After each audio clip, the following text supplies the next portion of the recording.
From Relay, this is Upgrade, episode 588. Today's show is brought to you by Squarespace, Delete Me, Fitbod, and Udacity. My name is Mike Hurley, and I'm joined by Jason Snell. Hi, Jason Snell. Hi, Mike Hurley. How are you? You know, Jason, I had a week off last week. Yeah, which, welcome back. Thanks for giving me the time off. Thanks for Stephen for filling in. And this was like one of those things of like, I asked my wife, do you want to go away anywhere? Do you want to? She said, no, I just want to be at home. We'll just get some stuff done. We'll just spend some time together. 2 days in, baby got a fever and had a fever for 2 days, and now I got a cold. So what I'll say is I'm happy I was at home, so like we were both on call with a poorly baby, but did not get the time off that I was hoping for. But such is life, Yeah. Such is life.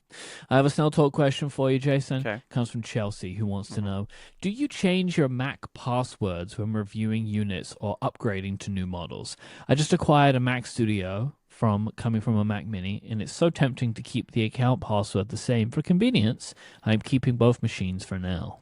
So using different passwords is really important when you're doing things in the cloud where they could leak. On your devices that you have with you, it's not so important. And I absolutely, when I'm using review units or whatever, in fact, I don't want to have to be like, what password did I use for that review unit? So I have a small set of stock passwords that get rotated around for all of those. Yep. So yeah, I just use the same. And when I get a new Mac, it uses the same password as the old Mac. Absolutely, 100%.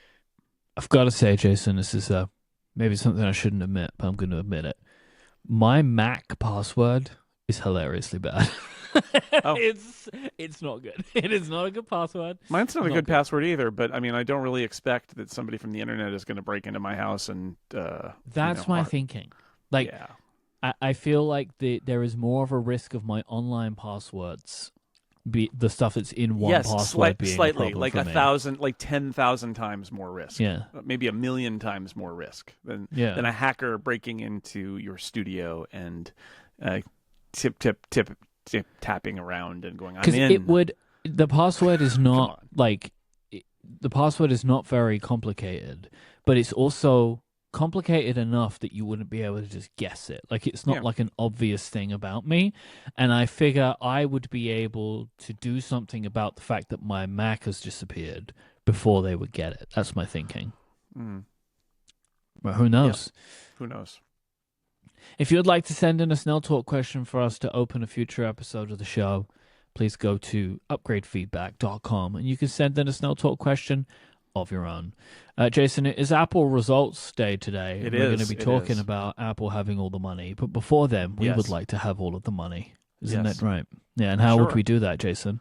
Well, one way we could do that is by doing a little bit of we always are selling Upgrade merchandise if you do not know it. Upgradeyourwardrobe.com. But we have now opened a limited run as of this episode through November 19th at Cotton Bureau, so that you can order some things that are limited run for your end of year choice of attire.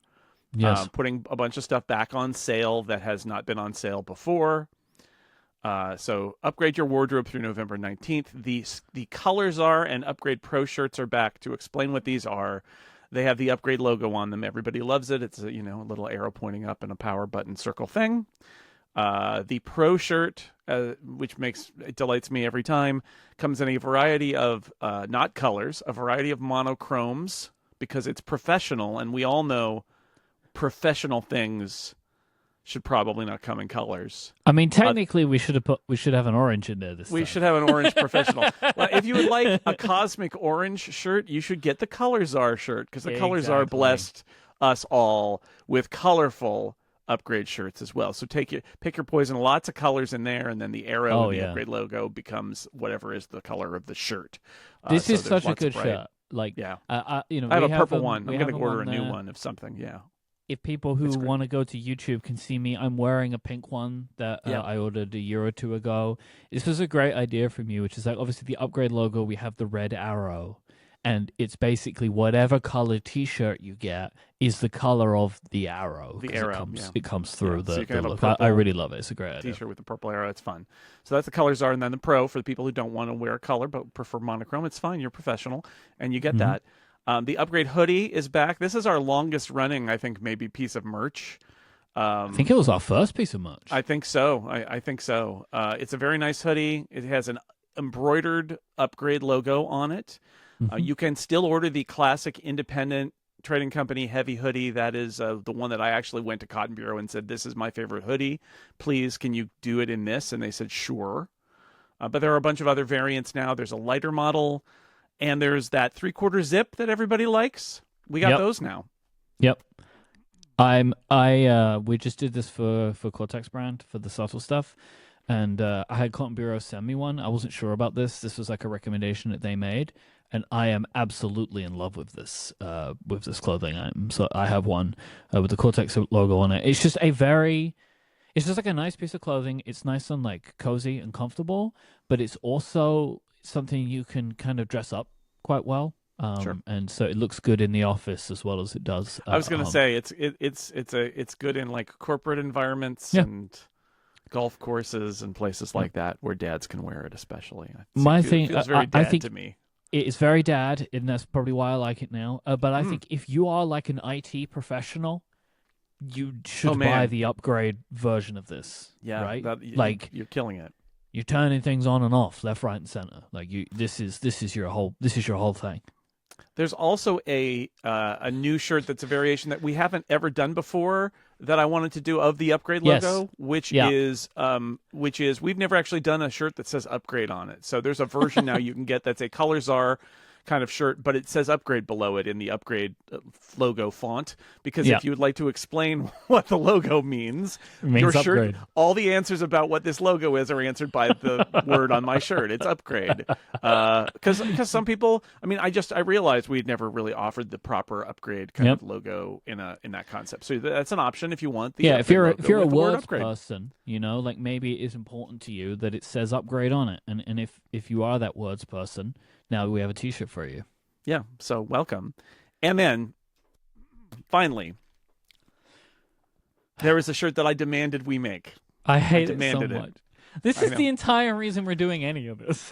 Yeah, it's not, but it is an impetus for it. It's true. This is going to be the upgrade version of your connected tiny head shirt, I guess. So, in upgrade 577, one of my favorite things that little dumb joke that we made was you were lamenting and we were lamenting the AirPods Max never really getting an update, and that it finally got an update and all it was color and USB-C, and then they lost the cable, and then the cable came back months later, and we were just lamenting all of this, and we joked that maybe there should be an AirPods Max Believe shirt, like how our friends at the Accidental Tech Podcast have a Mac Pro Believe shirt.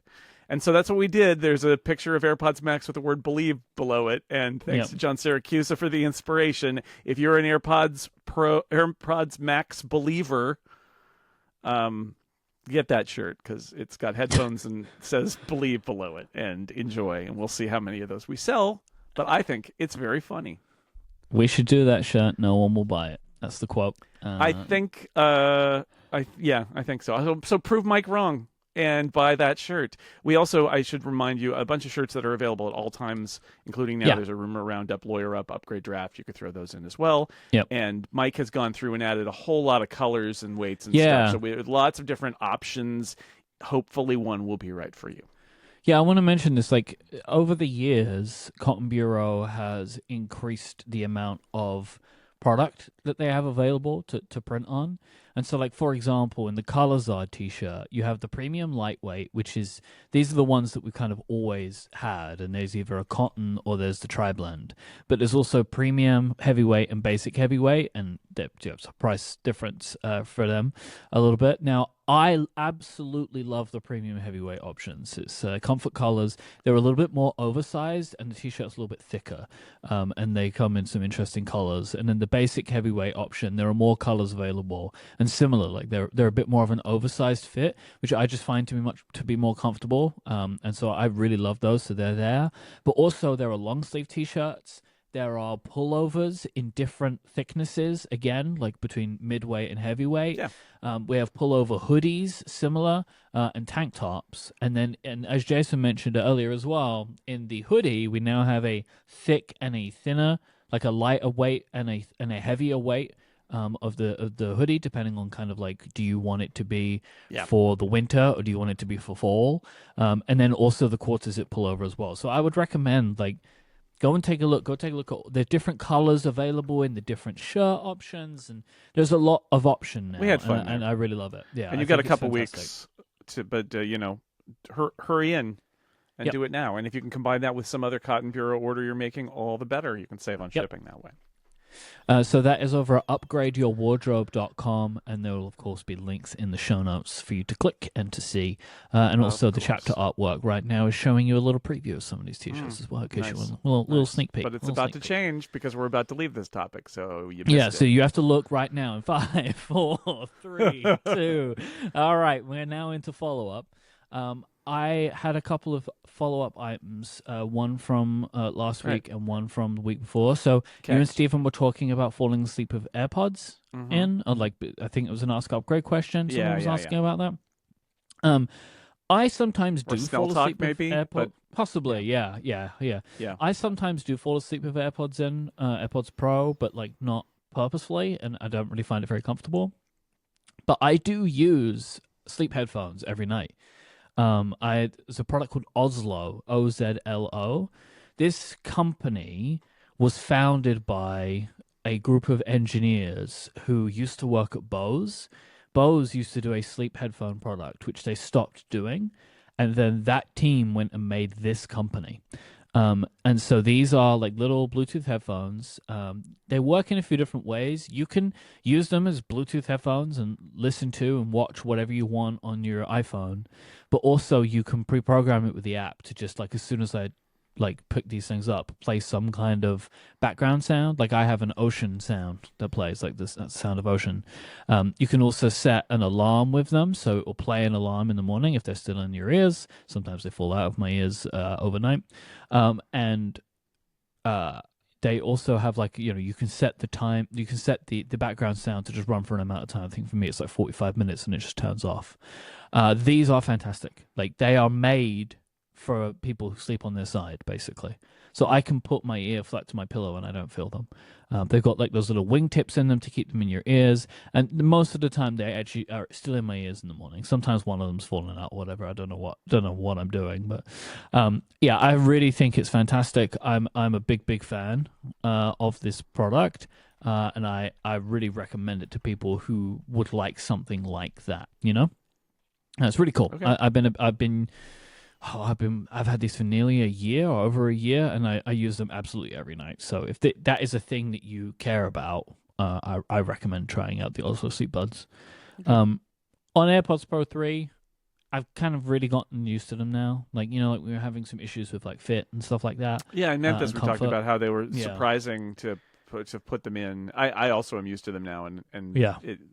And I actually think there's a little breaking in period where I don't know whether it's my ears or the foam or a little bit of both, but after a week or so, they're fine and they are superior to the twos. My long spotlight nightmare is over, Jason. Hooray! So I ran those terminal commands again from that we were talking about a few weeks ago. And then I did a full reboot of my machine, and now Spotlight is working as expected.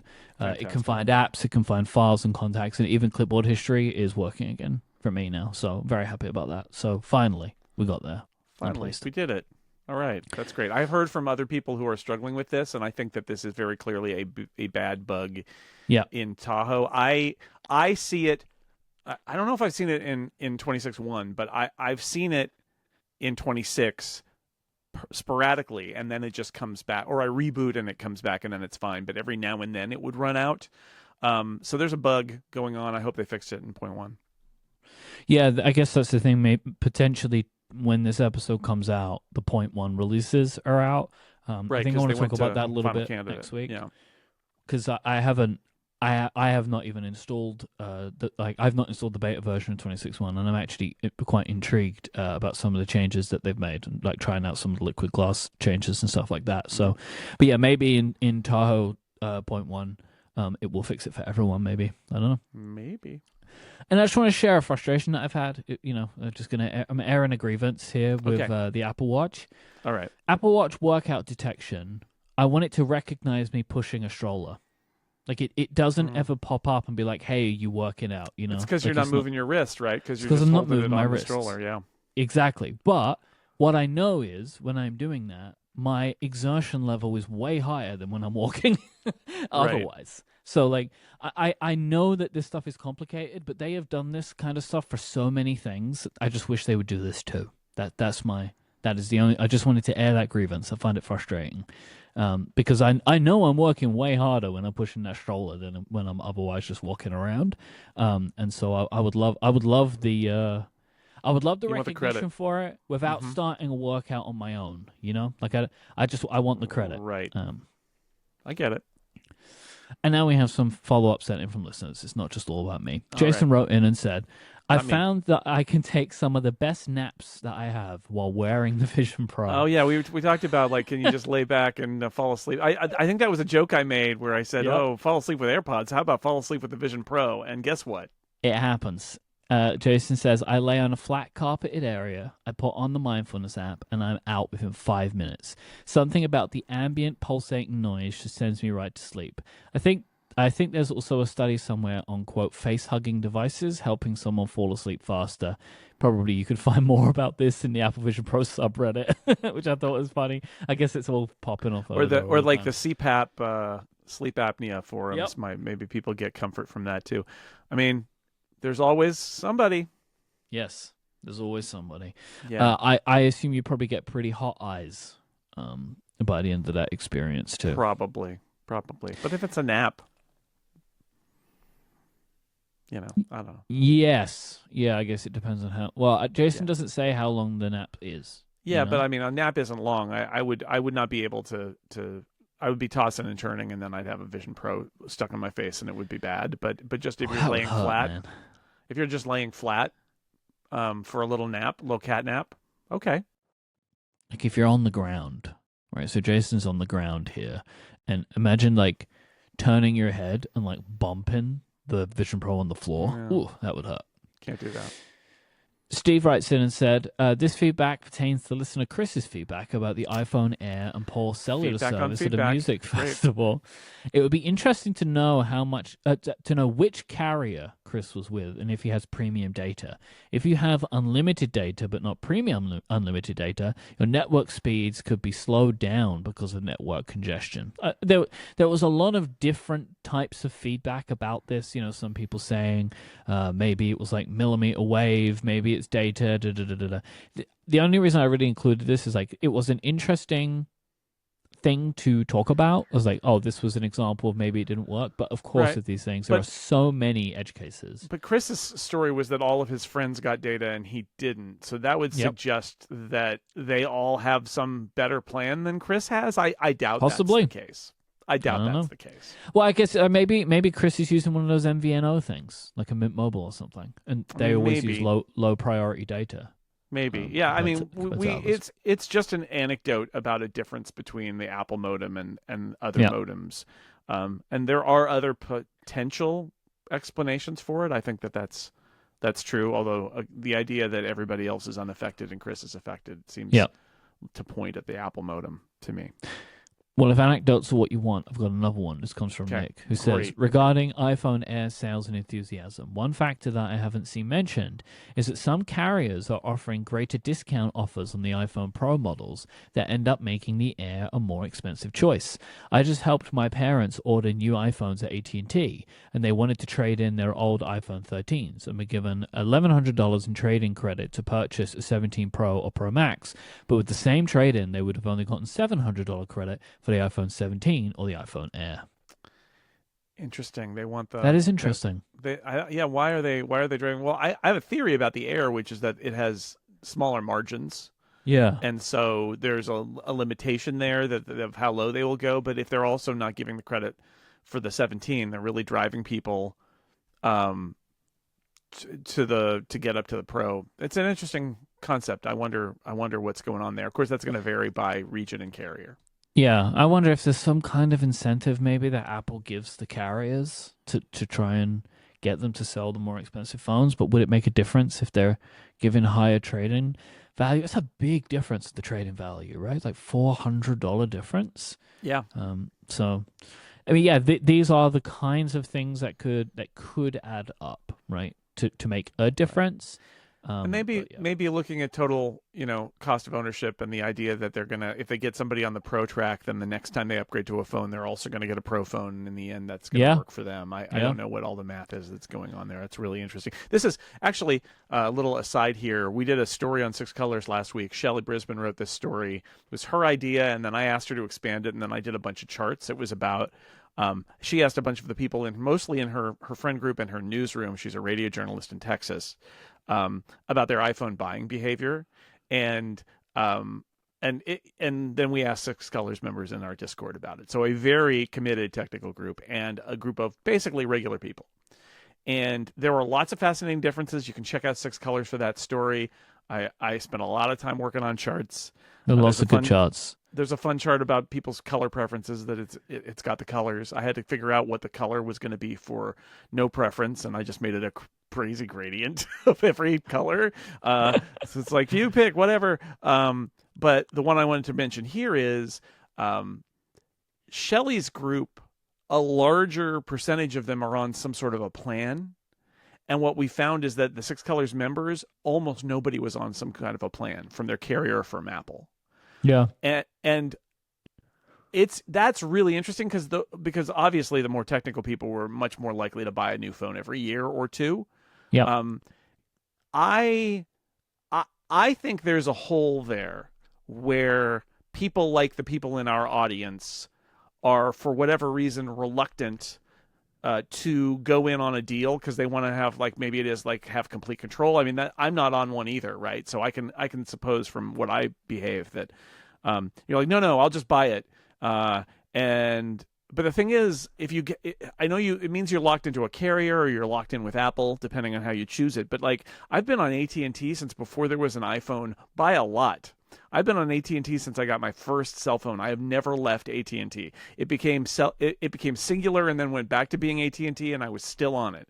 So I probably could be okay being locked in with AT&T for a deal, and I just haven't been. So I think that is, and I know it's more effort, and maybe you're not doing a pre-order, although Dan Morin does the iPhone upgrade program, and he still gets to do that. So I'll just put that out there as maybe even a public service that I think there are a lot of people who are more technical and take control of their phone purchasing, who are probably letting savings go out the window by doing that because the carriers and Apple want to make you a deal.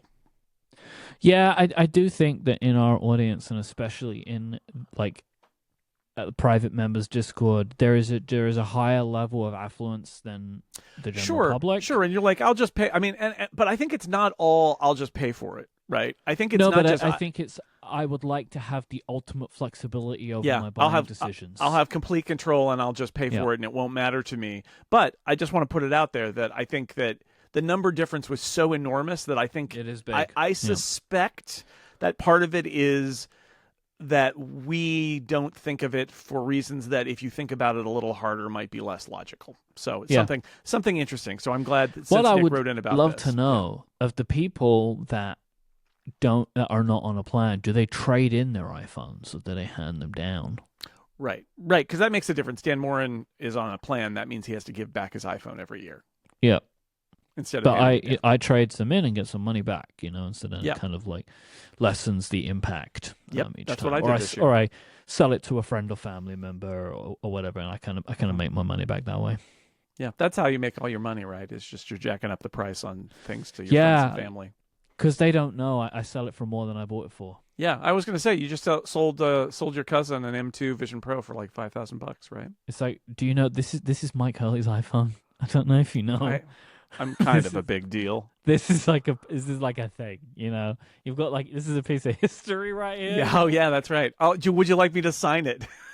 It's like this Vision Pro. This is owned by a guy who experienced the Vision Pro before it came out. Like this is, this is no joke. Stuff. Yeah. This episode is brought to you by Squarespace, the all-in-one website platform that is designed to help you stand out and succeed online. Whether you're just getting started or you're scaling a business, Squarespace will give you everything you need to claim your domain, showcase your offerings of a professional-looking website, grow your brand, and get paid all in one place. Getting paid for services, for products, this stuff is very complicated, and Squarespace makes it incredibly easy. You can, from consultations to events and experiences, you're able to showcase your offerings of a customizable website that is designed to attract clients and grow your business. Think built-in appointment scheduling, email marketing tools, and more. You can keep everything cohesive with on-brand invoices and get paid easily with online payments. And you can also keep track of the stats that matter with Squarespace's intuitive built-in analytics tools that make it super easy for you to review website traffic, learn where to focus engagement, and track revenue from bookings, invoices, or product sales. This kind of stuff could be helpful for you. It could be helpful for someone in your life. Maybe someone who's starting a business. This is a great way to get them up and running. And also, if you are assisting someone in this, Squarespace is a great platform because it's really easy to use. They have great documentation and a support team as well that backs everything up. So you're not going to be the person who's having to help troubleshoot website stuff. You were just like, hey, look at this. It's Squarespace. And if you just tell them to go to squarespace.com/upgrade, or you go there yourself and you can sign up for a free trial, you can build the entire website and then use the offer code UPGRADE to save 10% off your first purchase of a website or domain. That is squarespace.com/upgrade with the offer code UPGRADE for 10% off your first purchase and show your support for the show. Thanks to Squarespace for their support of this show and all of Relay. Money, money, money, money, who has all the money? Money, money, money, money, who has all the money? Money, money, money, money, who has all the money? It's Apple. Welcome back to everybody's favorite quarterly segment, that is Apple Results Time. Yeah. Thank you very much to the one and only Lex Friedman for that jingle. You can check out Lex's incredible games products over at lex.games. I will have a link in the show notes there. Thank you to Lex for those wonderful jingles that we get to use, especially this one multiple times a year. So I'm going to run through some top-line figures of Apple's Q4 results, and then we can dig into some stuff because as always, Jason, you've been doing some great analysis of these results. Revenue was $102.5 billion for the quarter. The quarter ending at the end of September, right? So as is always worth remembering, almost the end of September, not quite the end of September. That's weird to me. It's like they do it in weeks, 29th or something. They do it in weeks. They do the quarters based on weeks, and so they'll sometimes have a longer quarter after a while because they have it's like a leap quarter where they have to add another week to a quarter. I've been doing this so long now that I have learned all of these things that I just want to say again. I was a kid who threw the business section away and thought that is boring. Like I care so much about all other forms of journalism, and I get to the business page and I'd be like, whoop, no, don't care. And look the charts I make now. Now you are the business section. I'm the business section now. Look at me. Look at me. I'm the business section now. Look on my works and despair. Look at my charts and despair. $102.5 billion.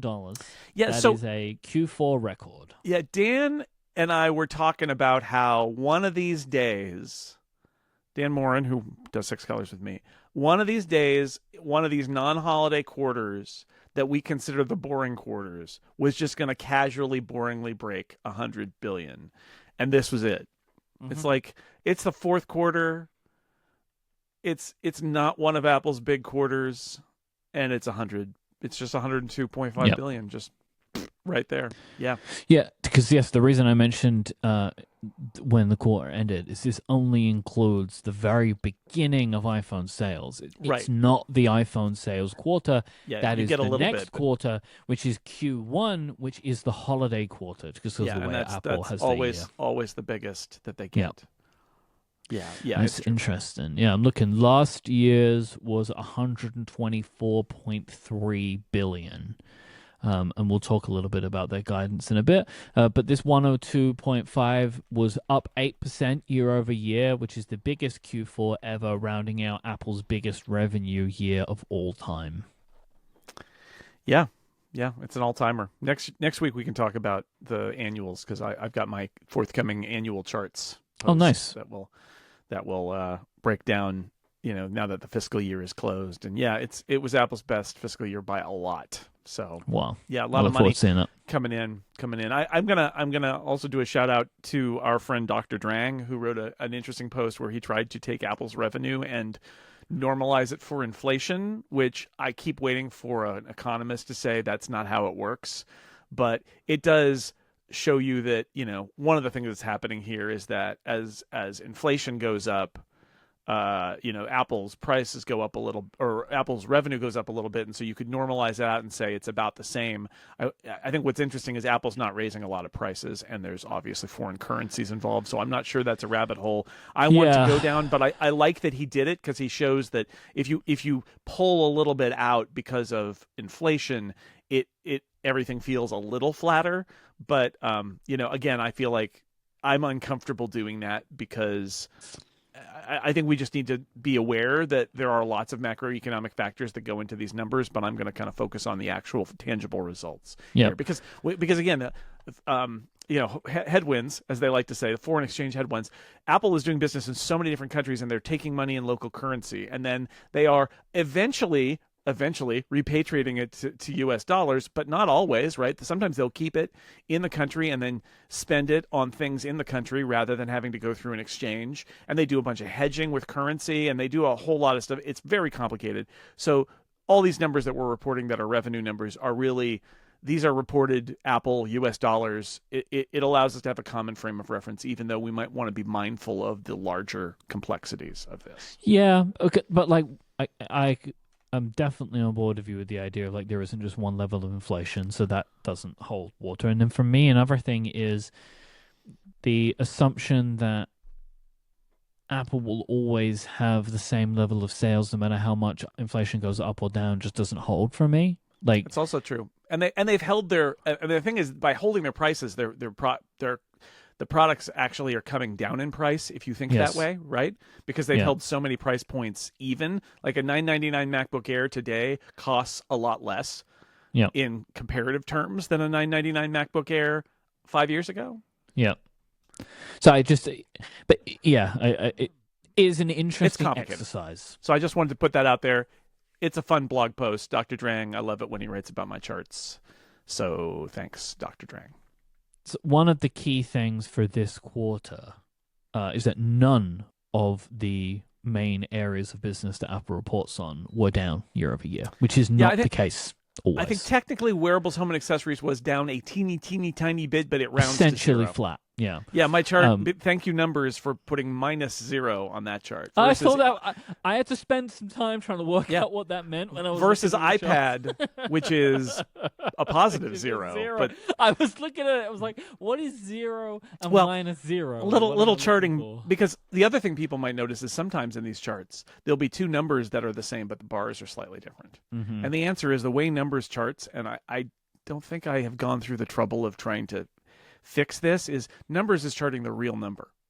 So if one of them is 12.1 and one of them is 11.6, they both will be labeled 12, but one will be taller than the other. And the same way with 0, it puts -0 if it's just under, and there's a little teeny tiny wearables, home, accessories bar just peeking down slightly, but basically it's flat. And so like that, I think, is one of the things that contributes to this being such a banger quarter for them. Doesn't hurt. The iPhone is at $49 billion, which is up 6% year over year. The Mac is at 8.7, which is up 13% year over year. Yeah, the really iPad, good for the Mac. Really great. The iPad at $7 billion is flat. The wearables at $9 billion is also flat, and services is $28.8 billion, which is up 15% year over year. Same old story.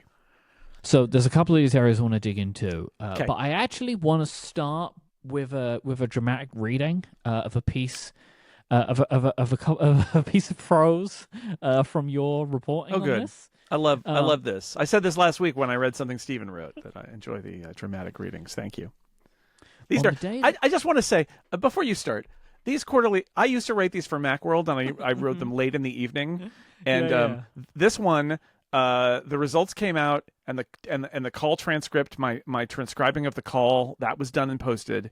And Dan and I were going to do a live stream on YouTube at 4:30 where we walk through the charts. And I had like an hour, and I realized, well, if I do this now, I can get this story out. I don't have to work tonight after the live stream, and Yeah. it will go in the Six Colors newsletter for members, which goes at 5 p.m. Pacific. And sometimes I make editorial decisions based on the newsletter, because I've always gotten in the back of my mind, I wrote the script that builds the newsletter. I'm like, oh, the newsletter, I should get that out. And so, little punchy at this point, right? Generated a lot of charts, edited a big transcript, and then had about an hour, and I was like, well, am I going to get this thing out now? And sometimes when you write and you're a little punchy, the writing is interesting. Yeah, so I will read interesting. this in a second, but like my first thought when I read this was, is this to check that people are reading this? Like, is this like a like a thing? Like, is anyone reading this? I am always reading it, and I got this. On the day that Apple announces numbers wait, hold on, I'm going to stop you one more time just to say, look, numbers are boring, and I try to make this column interesting, and I try to inject humor into it because it's boring. And I've done the boring part, and this is the part where I try to bring out some things that I think are interesting, but also try to make it a little bit funny, because otherwise it's like death. Okay, go ahead. On the day that Apple announces its quarterly fiscal results, as it did on Thursday, there's a little ritual that happens down in Cupertino. Financial journalists get a pre-briefing about the results from Tim Cook, and they rush to their live shots to breathlessly report the news on CNBC or Bloomberg Business or Fox Business from atop the Apple Park Visitor Center, just as the announcement is posted publicly.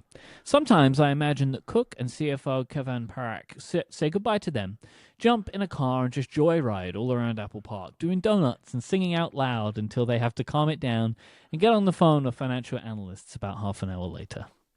Yep.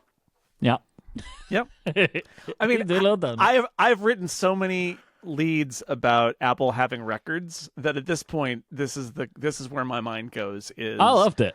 This quarter is because there are a couple slam dunk moments in this quarter. I mentioned later that does Tim Cook dunk on people?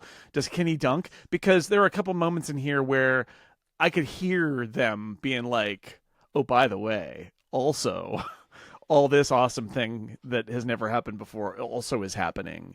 Bye, right? Like, okay, they know it. They know that this was a killer quarter with a killer quarter yet to come. Talking about that. So Tim Cook said, we expect the December quarter's revenue to be the best ever for the company and the best ever for iPhone. Yeah, amazing he didn't blow an air horn right then. I know. Too, right? Just and then Parekh follows it up by saying, we expect our December quarter total company revenue to grow by 10 to 12% year over year, which would be our best quarter ever. We expect iPhone revenue to grow double digits year over year, which would be our best iPhone quarter ever. And you added, just so we're clear, that's about $138 billion in total revenue and a minimum of $76 billion in iPhone revenue, which is astounding. Yes. My question is, why? Here's my answer. They already know, because the results only show the first week and a half of iPhone sales. Yeah. But they know the next month's iPhone sales. And they said they're supply constrained with iPhone models in a bunch of regions which means they literally sold more than they could make. And when somebody asked, are you having trouble making them? Yeah. Tim Cook was like, nope. It's like we just can't. Like, this isn't, he said, this was the dunking moment. He was like, there isn't a ramp up here. It's just demand. And so why this year? Why these numbers? Apple is, I would say, after 6 weeks or whatever of iPhone sales, iPhone 17 cycle sales, supremely confident that they're a hit. That's it. I mean, I think more my question is, like, I wonder why this set of iPhones is resulting in this. Now, look, I've said myself, like I've said it on this show, I wrote about it too. I think this is the most compelling range of iPhones that Apple has ever produced. Like, just to say, here is our range. But just because just because we think these things, it doesn't Yeah, always result in the rest of the It comes world out here. It agreeing. doesn't necessarily go around the world, and everybody else goes, "Yes, Mike and Jason, yes." I think that's probably part of it. I think that for all Apple's pushing of titanium, like there were the ads last year were like, "Ooh, titanium," from all the carriers and stuff. I think that the orange phone, I think the look of the molded, the unibody back, on the Pro model, I think bringing all of those Pro features down to the base model. I think the intrigue of the Air, which I think we talked about it in China, is potentially got some markets where that's intriguing. And maybe it's also that there's a little bit of a super cycle happening where people have not felt like there was enough there for them to update the last few years, and that this one they're like, okay, this is compelling enough, and that they're driving those people to update. But it's probably complex, and it's probably a lot of that stuff, but I do think it's really interesting that they very clearly are sending the signal here that iPhone sales are going great, because otherwise they would not make. Yeah. Apple is actually very conservative with their guidance, and since COVID, they've been even more conservative with their guidance. So to say this, there was a time when Apple Apple has always undercooked its guidance a little bit, and its guidance is closer to reality than it used to be. But still, even if they're not sandbagging this, that's good, because if they sandbagged it, it would be, if they were underselling it, in other words, this would be an even more, these numbers are astounding. Even if they're absolutely what Apple expects, they are kind of astounding. So Apple has looked at 6 weeks of sales and says this is a hit. I think that it is, I'm sure for them, interesting that they are having supply issues. I think that shows something, right? Apple is a company very good at making what they need. Yeah. And maybe they were caught a little bit by surprise. Yeah, well, and Cook said this is not the ramp, right? That is, which is, I know it's jargon, but it's that idea of, are you ramping up? Some companies, they introduce a product and then it's like, oh, we can't make them fast enough. We're still trying to build capacity. Apple starts building them really early, and they're at capacity. And that's so when Tim says, there's not a ramp issue. It's just we have very strong demand, and we're working very hard to fulfill all the orders that we have. That is unusual for Apple, because they ramped it. They do that. But they are fine now. Some of that could be surprise demand. Beyond their, not necessarily their capacity, but also that they're conservative in what they order because they want to see what the demand is like, and they got caught flat-footed because they underestimated. But again, I think the story there would not be that they underestimated it and that Apple's bad at estimating and they thought it was not going to be as good. I think that is Apple being surprised by the market because there is just more demand. If you want to view it that way, I don't think it's Apple being bad at estimating. I mean, I guess technically it is, but I think it's that Apple all the signals here are strong and that they couldn't match it. You absolutely cannot get it right. You can't. It does not matter how good Apple is. You cannot fully estimate consumer interest in your product. Right. And keep in mind what they do not want to do, and is like a cardinal sin at Tim Cook's Apple, is build a bunch of stuff that you are not going to be able to sell later. Absolutely. Because they don't want inventory on demand. They ramp because they want to fulfill at a level that they expect there to be demand to. But remember, Apple at its best, at its favorite, is that once a product is out, and sometimes it takes a week, sometimes it takes a month, sometimes it takes 3 or 6 months, depending. But once a product is out, what they want to do as quickly as possible is to get in supply-demand balance, which literally means every time somebody buys an iPhone is made. That is the cycle they want. And I know it's way more complicated than that because you got to ship them and they're in different countries and all that is true. But that's the goal, is to never have a warehouse full of iPhones that you're hoping will sell in the next few months. And you balance that, and that's why you have to estimate, because you've got to start ramping and building these things in July, because you know that or June, or I don't even know when they start building them, because you know that when September hits, there are going to be a load of pre-orders and you're going to have to fulfill a pre-order spike and then get people in for the holiday season. season. So it's complicated.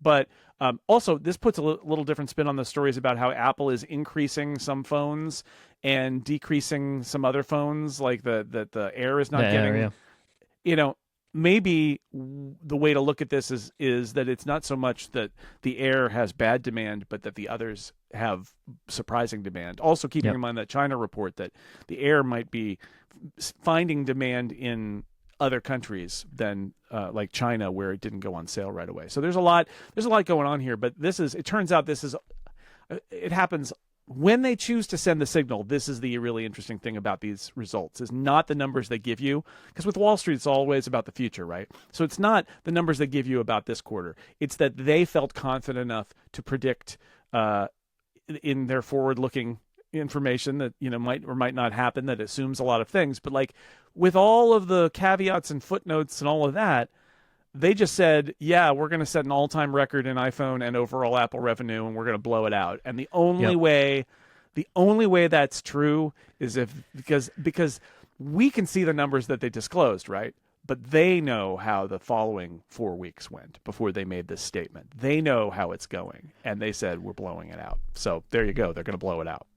Yeah, I mean, we're going to touch on Apple Intelligence a little bit later on in the show, but you've got to imagine it feels good for them at a time when Wall Street is looking at them unfavorably for Apple Intelligence, for them to be like, yeah, but you know what, though? We're selling more product than we've ever sold. So one thing I do about 30 minutes before the results come out, I turn on a financial news network like CNBC, which is why I put in that thing about the guy is always sort of breathlessly rushing back to the visitor's center to do his little thing where he says, I talked to Tim Cook, and he said these things that he's about to say in the financial call, but I got it slightly before that, that kind of thing. But this is, they are enthusiastic about growth. This is a thing that they do. They are painting a narrative. But when you talk about AI, when you are looking at the business channel narrative, it's not the same narrative as Apple's, and that's fine. I find it instructive. There's so many people who are pumping AI, especially stocks and stuff, right? This is the story of the economy right now, is AI pumping. And so I saw some really interesting analysis where some analysts were saying, well, the great thing about Apple is that they have a product that they sell, and that insulates them from their AI lapses don't really affect them as much because they have a product people want. And there's truth in that. There really is truth in that. And the fact is, you can run AI stuff on iPhones. Apple doesn't actually have to provide it. In the long run, they probably need to get there, but you can you can use your iPhone to do stuff, and if you want to do AI stuff, you can do that on your iPhone. And Apple has a real product to sell. And I feel like some of the analysts were getting to that point of saying, hey, isn't this nice that this isn't just AI that's sort of BS, hoping for the future, but it's real? At the same time, some of those analysts then immediately toggle and they say, but they still have to do it by next year. They still have to get on board. Like, it's still, and I don't know if that's true or not. Everybody is acting as if it's true, and I guess we'll find out if it's true. But I think the truth is right now that Apple has real products that people want to buy and put in their pocket and use. And that is a strength because they're not selling AI futures. This is not a company that is built on promising AI futures. Now, we can talk about, again, and have a lot especially about now. Well, this is the thing, though, is we can talk about whether they're going to pay for that later. And there are a lot of scenarios where they are, and there are a lot of scenarios where they will skate away scot-free from all of that. But the reality is, I feel like it's almost like refreshing and counterintuitive in a world where every other company result is about AI this or AI investment or performance or whatever. And then Apple's like, yeah, we sold a lot of hardware and we're going to do it again. And it's an understandable business.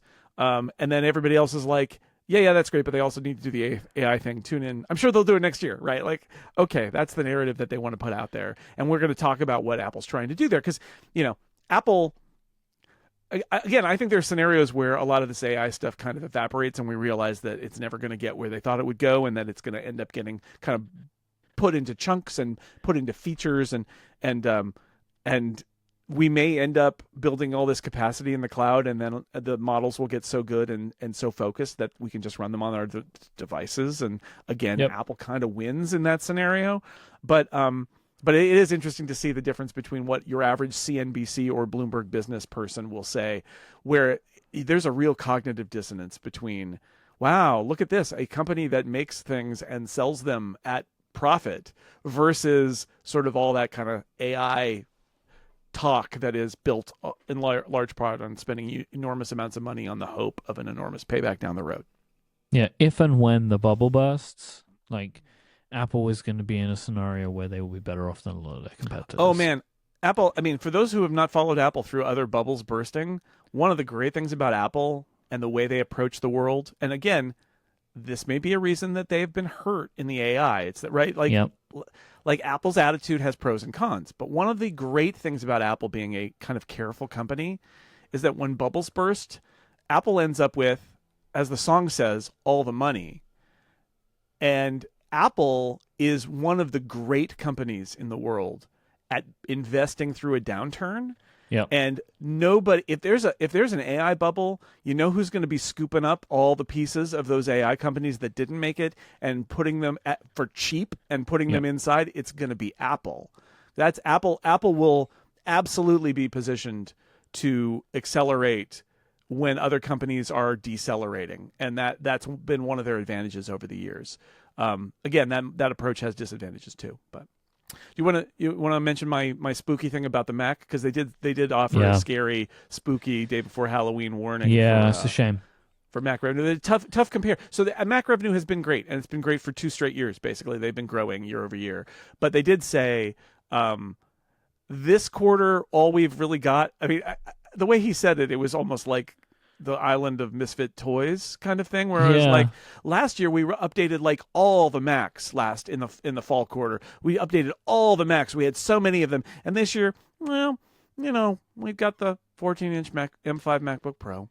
So that's a tough compare. That guy. He's not wrong. He's not wrong. They literally, I mean, what drives sales is generally new models, and they're going, and remember, what drives those bar charts is comparison with the previous year. So what he's saying there is, look, we sold a lot of Macs in the year ago quarter, holiday quarter, because we had a lot of new Macs on sale, and that's not happening this year. So that's going to be bad. So get ready. So when we are clutching our pearls in 3 months about Mac sales being down, we were warned that it was a tough compare, and I believe them. And services, we mentioned its results. It was its 13th consecutive quarterly revenue growth and 9th consecutive double-digit growth. This also led to one of your favorite moments on the call. Tim Cook was asked to give more information about how much of this money was Apple's ads, and how to give more detail Google. On it. It's the Google search, right? So it's like the first-party ads versus third-party ads, and really what they're saying there is the ads that you do and Google. Yeah.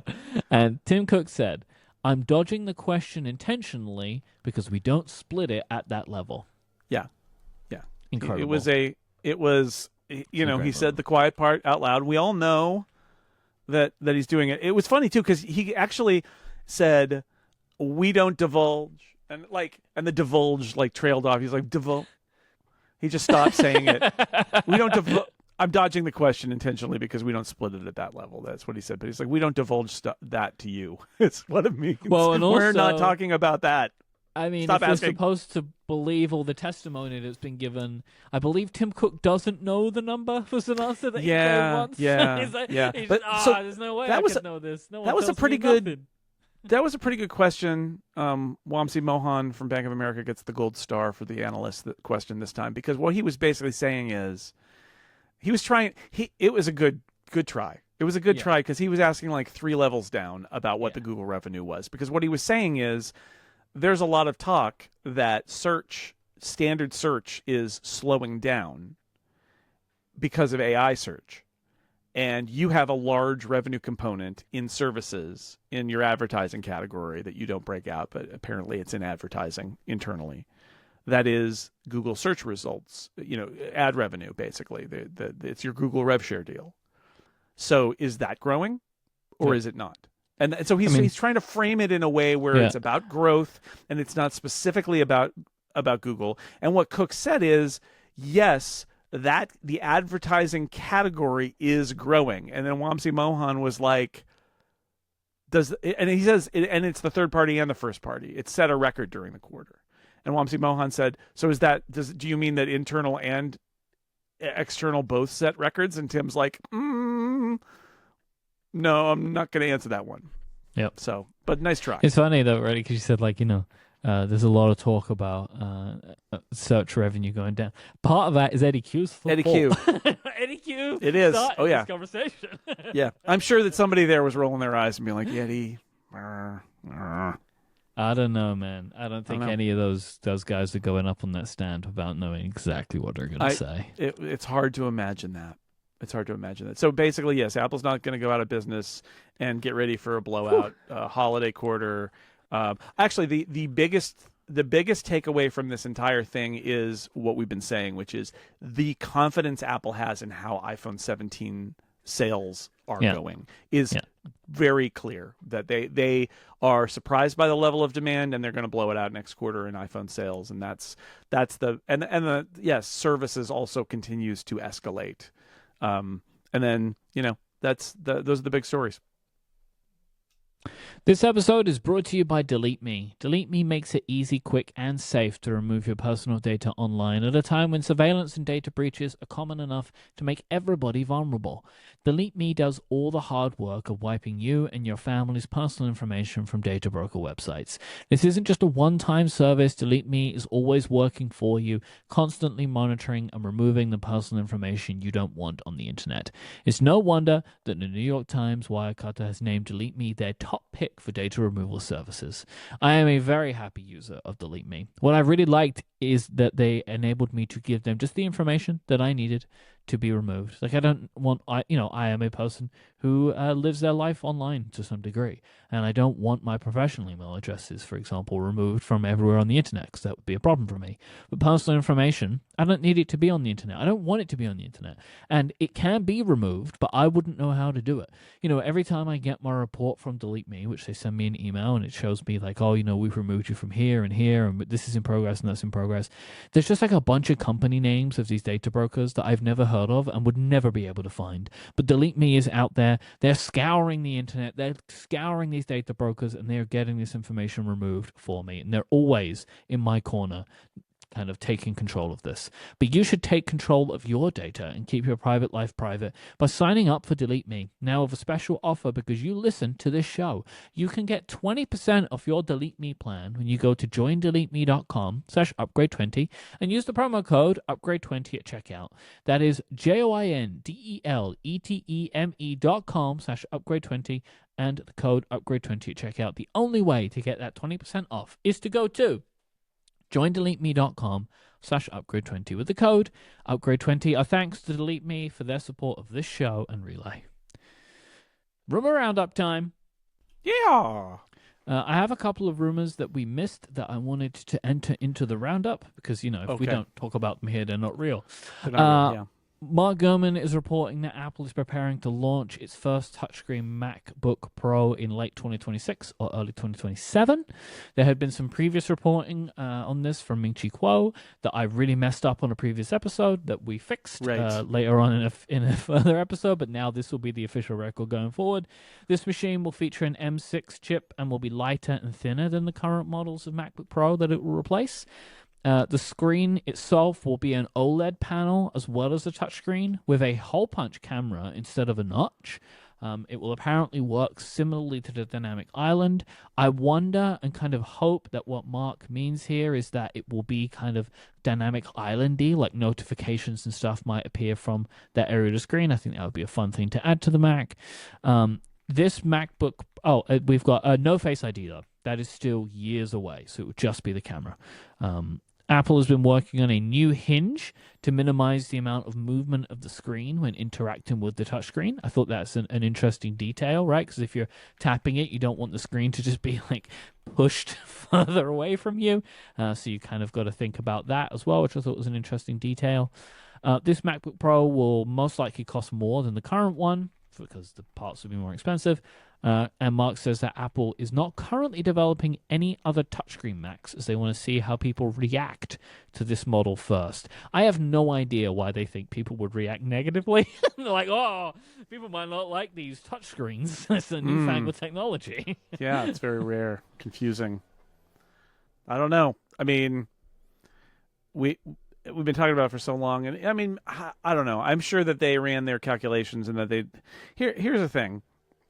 Apple's analysis is different, right? Apple's analysis is just different of stuff like this.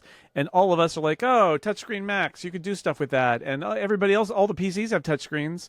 Yep. And why doesn't Apple? And it's a joke. And Apple's so behind the times here. Apple would probably tell you that if you look at how laptop users use touch, it's not that important. And that it doesn't get used that much. And so it's hard for them to justify adding cost and thickness and whatever complexity in. And I think that there's truth in that. I think that touchscreens on laptops, especially laptops you can't convert into tablets, is kind of, it's not unimportant, but it's not that important. As somebody, I mean, I've told this story before. We had a Chromebook for Jamie that was a touchscreen, and I used it quite a bit too. And even with my iPad, when I've gotten the keyboard, like, it's just so easy, and everybody's used to touching a screen.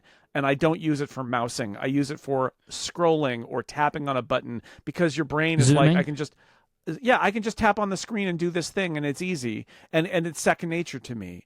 So I could defend Apple's decision to be reluctant to go down this path, because they thought it adds a lot of complexity, and our users don't actually, in the end, they won't get a lot from it. Just because everybody else did it, that's not enough of a reason. It makes them look bad, but I feel like if Apple felt like it was existential, they would have done it a long time ago, and they felt like they could still sell lots and lots of laptops without that feature, and essentially nobody would care. And I think that's true. The question is, why now? And did they do anything to make this correct? Because, like, Apple's move is usually, well, we didn't just do a touchscreen. We added this thing that and blows your mind, that, right?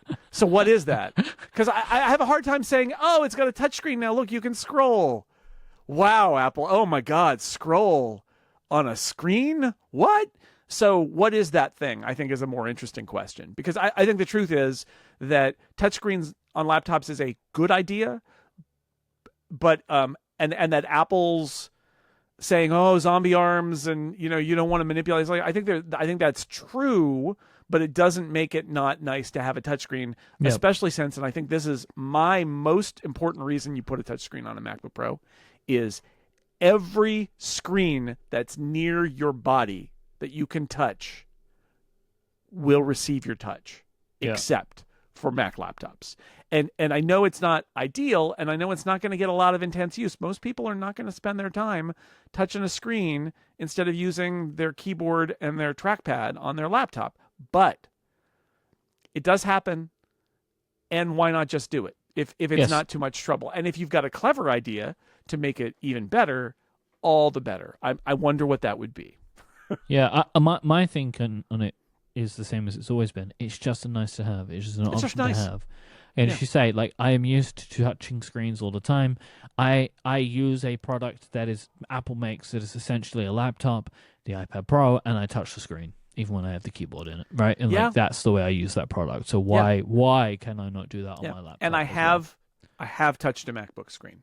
I've done it a few times, right? Where it's like, especially having used if you use another device that's got it in a configuration like a laptop, then, and the iPad qualifies, then I'm like, because I do that all the time on the iPad. Like, again, I've got a keyboard and a trackpad, but maybe my hands aren't on the keyboard and trackpad, and I'm just looking at a screen, and a dialog box comes up, and I just go tap.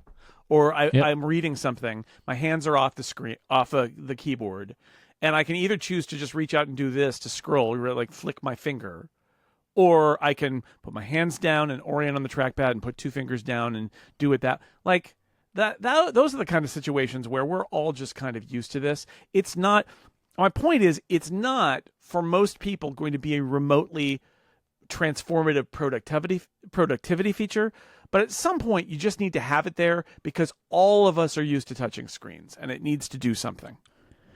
Yeah, maybe I don't. No. I do not understand enough about how screens are made, but there is a part of me that wonders, like at a certain point, does it become more hard to make an OLED screen that is not a touchscreen? Like, or like, is there less availability of up screens to that Apple are like standards? Yeah. Like I'm sure that there are some. I'm sure some of it is just kind of like dogma of like we don't do that. that? I'm sure part of it is the way Apple constructs their laptop screens to do this is going to require a rethinking of things that they weren't willing to do. And Yeah. with this generation, they built the concept in. And is it price or thickness or just the technology involved? Or did they just have a change of heart in the last 5 years since they introduced the last MacBook Pro design? 4.5, 5. It'll be like almost 6 years by the time this model comes out. And where it's a completely new design. And sometime in that 6 years, they're like, yeah, let's just put it in there. People are used to it. Also, we have a lot of Mac apps now that are iPad apps. Like, Yeah. they're not as many as you would think, but like those are out there, and all those understand touch natively, and that's a quick win. And maybe they're like, that's a reason enough for us to do it. I don't know. We have some breaking news here. Okay. That Stephen Hackett just texted me. Apple has created a new Sonic logo along with the logo for Apple TV. It is composed by Phineas, Billie Eilish's Interesting. brother and like composer.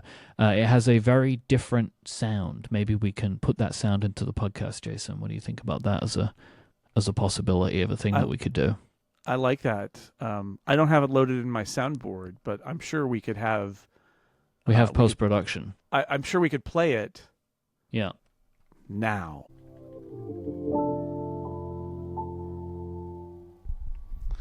Oh yeah.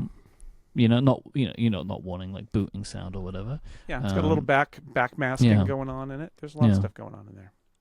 So there you People go. enjoyed that exciting audio logo. Yep. The vibrancy continues, Mike. The vibrancy. It is actually very vibrant. The identity continues very, to very vibrate. vibrant. Very vibrant. Mm-hmm. But it's not just the MacBook Pro that will get an OLED panel. According to Mark Gurman, Apple is developing OLED displays for the MacBook Air, the iPad Air, and the iPad Mini. The iPad Mini is actually expected to be the first of these to get the upgrade as early as 2026. Apple's also tested making this waterproof. To make this work, Apple has been working on a new speaker system to remove the holes in the device, and they would use some kind of vibration technology instead for audio. It's basically a reading device for a lot of people, and the Kindle's been most Kindles have been waterproof for a long time now. So I think this is an area where they feel that they are lacking and that they could benefit from, given how this device is used, to get it to be waterproof. I think that would be really great. Or is it going to be waterproof, or is it going to be like the iPhone, where it's like it's water resistant, but if it breaks because you put it in water, we're not gonna. Well, yes, it will probably be waterproof in the way that an iPhone is waterproof. Yeah, so you wouldn't want to just toss it in the bathtub, but if you dropped it in the bathtub or splashed it, it would probably survive. My thinking is like, is Apple trying to build what is essentially a high-end Kindle, right? Where it's like you would sit by the pool with this with no problem. You're going to get splashed. It's going to be no problem. Like as long as it's bright, kind of as idea. long as it's bright enough, as long as the anti-glare is enough. Those are the real issues versus the Kindle. Is the Kindle is readable in bright sunlight. Yeah. So if they can do that along with this, then yes, I think that's a use case for the iPad Mini, right? It gets used a lot as a ultra portable reader like that. The iPad Air will get another LCD update before it gets an OLED, and that will probably be in the spring of next year. Sure. Mac Rumors is reporting that Apple may be getting ready to announce iPad versions of 4 existing professional Mac apps. They have discovered App Store IDs for Pixelmator Pro, which is the image editor Photoshop-like app that is available for the Mac. There is a Pixelmator app on iPad, which is in desperate need of an update, and so a Pixelmator Pro would do that. I love Pixelmator Pro on my Mac. I hope to get a good version on the iPad, and I mean Apple owns them, so yes, they should do that. And then also Compressor, which is a video and audio compressor app, which is a Final Cut companion app on the Mac. Motion, which is another Final Cut companion for creating visual effects. And Main Stage, which is a companion app for Logic Pro for producing live performances. Now, my wonder here is, does this signal maybe some bigger updates coming to Final Cut and Logic? And I also wonder how companion apps like these would work on the iPad compared to the Mac, because they're very much hand in hand, these applications, Compressor, Motion, and Mainstage. It feels to me like Apple is building a Pro app bundle. Yeah. Remember, because like Final Cut Pro on iPad is a subscription, and Logic Pro on iPad is a subscription, and those apps on Mac are not currently. So this could be a Pro bundle on iPad.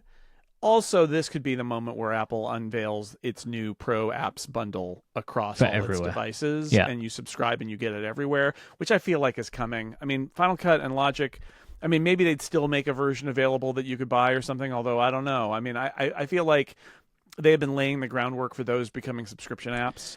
And to the credit of the developers of Final Cut and Logic, they do update them regularly, and then you pay once and then you don't pay again for years. So I can see like that answers the question, right, of why did they buy Pixelmator? So they have another app for this bundle. For the bundle. Right? A creative professional bundle that runs across Mac and iPad. Yeah. With a photo app, a video app, an audio app, and they have begun to construct or have constructed a Pro bundle. And you buy it, and, good call. And maybe you buy the individuals, or maybe they just sell it as a bundle. I don't know how Adobe they want to be about this. Yeah, but that's interesting. Interesting how they'll approach that. But that would be my guess, is that this will be a Pro bundle of creative apps on all of Apple's platforms, and that includes all their creative apps on the Mac as well, including Pixelmator. According to a Weibo account, Instant Digital, Apple is planning on making changes to how the camera control button works for the iPhone 18. The capacitive layer will be removed, leaving just a pressure sensor instead. Now, I'm sure when people read these headlines, they hear these clips, they're like, oh, they're going to get rid of the swipes from the camera control. But no, that's not how it works. This doesn't actually mean that they would have to remove the swiping gestures. There are other phones on the market right now that are doing swipe sensing motions on similar buttons from just using the pressure sensor layer. So it could be that Apple has just come to work out the way to make this work. Maybe they're happy with a little less reliability on something that people are not using very much. And in having just one sensor, so just having the pressure sensor as well as the capacitive layer would make the component cheaper overall. Apparently, camera control is not only expensive to make, it's also very expensive to repair. It's actually causing price increases for the iPhones. My hope is that they remove the actual physical click motion required to take the images, which is the thing I mentioned before. And so I will now add in here, Instant Digital, same account, has claimed that the 2027 iPhone line, which is probably going to be the iPhone 20, will finally see the removal of all moving buttons, replacing them with solid-state haptic buttons on the iPhone instead. This was something that was heavily rumored to be coming to the iPhone 15 in 2022, but instead we got a physically moving action button to our surprise. This is a quote from Mac Rumors. According to the leaker, Apple's solid-state button design has completed functional verification and includes haptic feedback for the side button, volume buttons, action button, and camera control. I think this could go well. I mean, I think Apple has shown that they are very good at making fake buttons that feel real, like the AirPods Pro or trackpads and stuff like that. Like, I would have, in theory, no problem with this as a system. What do you think? Late generation iPhone home button too, right? Yes. The iPhone home button. Yeah. Very good call. Went haptic, and nobody really noticed, and it was fine. And they eliminated a moving part. I'm okay. I mean, it's all in the execution, but I'm okay with the idea, and that saves a lot of price and water ingress and whatever else is going on. Like it reduces a lot. I also think the camera control, I don't know. One of these days I want to know what the story is there, because it sounds to me like maybe that was the action button was supposed to be the camera control button, and then they introduced the action button, and then they decided to leave the action button and make another camera control button, and in 2 years they added two physical buttons to the iPhone, which seems weird for a company that seems like dedicated on the premise of getting rid of buttons. Instead, they turned around and added buttons. I think everybody, well, not everybody, many people would agree, I would believe, that the camera control button was way over-engineered, too complicated, overshot in all aspects, and that a simpler space where you could open the camera button, open the camera app and take a picture is kind of all you need here. Yeah. And if that's Apple's experiment with what if we take a button and make it all just down to kind of being pressure sensitive and not a real button anymore, in advance of doing that with all of the buttons down the road, sounds good to me. There are a couple of areas that I don't. There's one that I think would be frustrating, and one I don't understand about going to all solid state buttons. One is like, because you reminded me with the home button, like you would not be able to potentially control the volume of your iPhone when it's in your pocket or if you have gloves or whatever, because it can't read the sensors. If it's pressure sensitive and not capacitive, you could, right? You would be searching for a specific level of pressure. This is all the execution, right? Is like, what are the use cases that you're covering and how are you covering them? Yep. And right now a button can be pressed accidentally. So it's not like you need to make it so the button can't be pressed accidentally by enough force, but you do need to make it that ideally, if it's in your pants pocket and you just squeeze the volume button, the volume goes down, right? But there would have to be some pressure, because how on earth would you turn an iPhone on? The iPhone is off. That's the hard reset and turn on is one of those questions of like, how do you do that? And is there one button that actually does depress a little bit, or is there? I mean, these are the questions. These are the questions. This episode is brought to you by Fitbod. If you're looking to change your fitness level, it can be hard to know where to start. That's why I want to let you know about Fitbod. It is an easy and affordable way to build a fitness plan that is made for you, because everybody has their own path to personal fitness, which is why Fitbod uses data to make sure they customize things to suit you perfectly. Fitbod will adapt as you're improving, so every workout is challenging, pushing you to make the progress that you're looking for. Superior results are achieved when a workout program is tailored to meet your body, experience, environment, and goals. These are all stored in your Fitbod gym profile. Fitbod will then track your muscle recovery as you're doing your workouts, so you're able to avoid burnout and keep up your momentum. They have built the best possible workout by using exercise science. Fitbod have analyzed billions of data points that are fine-tuned by certified personal trainers. Fitbod knows that your muscles will improve when they work together. So overworking some or underworking others will see negative results overall. That is why Fitbod tracks your muscle fatigue and recovery to design a well-balanced workout routine. But this also means you'll never get bored, because the app will be giving you new exercises, rep schemes, supersets, and circuits. When I am shown a new exercise that I'm not sure about, I've never done it before, I'm like, I want to feel like I'm doing this right. And this is why I love Fitbod's demonstration videos. They have more than 1,000 demonstration videos in the app that show you exactly how to perform every exercise that you're shown. The app is great. It's really easy to use. They have progress tracking charts, weekly reports, and sharing cards, and it also integrates with your Apple Watch, your Wear OS smartwatch, and other apps you may use like Strava, Fitbit, and Apple Health. Personalized training of this quality can be expensive. Fitbod is just $15.99 a month or $95.99 a year, but you can get 25% off your membership by signing up today at fitbod.me/upgrade. So go now and get your customized fitness plan at fitbod.me/upgrade. That is fitbod.me/upgrade for 25% off your membership. Well, thanks to Fitbod for their support of this show and Relay.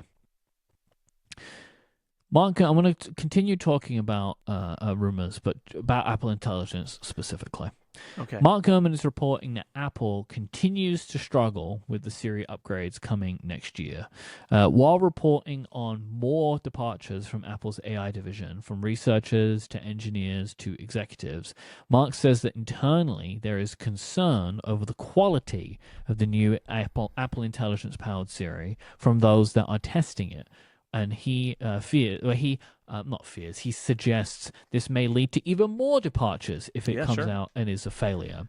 Like I've said for a while now, these people leaving, if everybody at Apple looks at their work and says, this isn't good enough, I would leave, right? Yeah. Like, I'm in a hot category, I'm not being appreciated, and I'm not saying they're wrong. They may be right, but this is one reason you see people leaving that team, is that the bosses have left, and also the team has been condemned for not doing good enough work. Yep. And that can be either because of the work not being good enough or that they're not given the The constraints pull environment. it on them Yeah. by Apple for sure, right? That's a potential reason. Mark is also reporting that Apple is, quote, paying Google to create a custom Gemini based model. So a custom Gemini based model that can run on its private cloud servers and help power Siri. So Google was the winner of an internal bake-off between them and Anthropic. We spoke about this before, right? One of the paths that Apple was looking to take was to bring in an external model to be the kind of the underpinnings because their models weren't good enough to power something like Siri. However, it was the financials that won the day. It was believed that Anthropic had the better capability for what they needed, but were too expensive. And so the Apple ended up going with Google for Gemini. Mark Gurman doesn't expect that this will be a public-facing relationship. Like it's not going to. Apple and Google are not going to come out on stage and announce this deal together. Yeah, this is a white label for the Yeah. model running on private cloud compute. Is the idea here is that it will actually be a modified, custom Google Gemini based. Compiled to run on Apple's servers, which are on Apple Silicon, instead of on wherever Google is running its servers, whatever platforms it's on, and that will just be so instead of Apple Foundation model, it'll be running a version of Gemini, white labeled. They won't talk about it, and that's what you get when you go to the private cloud. And this is one again, regardless of the partner. So this idea that Anthropic was more expensive. Like Apple's got an existing relationship with Google, so you could even argue that it's not going to cost anything. It'll cost in like credits against the search revenue or whatever. But that also it's like this is like white label. You're asking companies that are AI and are building lots of other things to build a custom version of their model for your silicon in your data center. Like Anthropic would be like, yeah, we could do that, but what are we going to charge them? Like, and set a number that Apple was like, oh no. And Google might be more hungry about like, we'll take that and we're going to own the models that smartphones are using, and that'll be good for us. It also allows Apple to swap the models out at any time if they want to, and if they build a model of their own that they like, they can put that in there. And this is one of those advantages that Apple has: is Apple doesn't necessarily have to own the AI model to have AI features. I'm sure they would like to, right? But the era we live in right now, you've got all these AI companies investing enormous amounts of money in model development as well as cloud infrastructure. And if Apple says, well, we're investing in our cloud infrastructure, but our model development isn't so hot right now, but we'll pay you to use your model on our stuff, like that kind of gets Apple what it wants in the short term. Yeah, I don't know what to make of all of this. It's hard to make an assessment on this when we don't have all the information, right? Was Anthropic's cost astronomically different to Google, right? Or like, was it going to be more complicated? Or, was the cost way higher than the capability difference, right?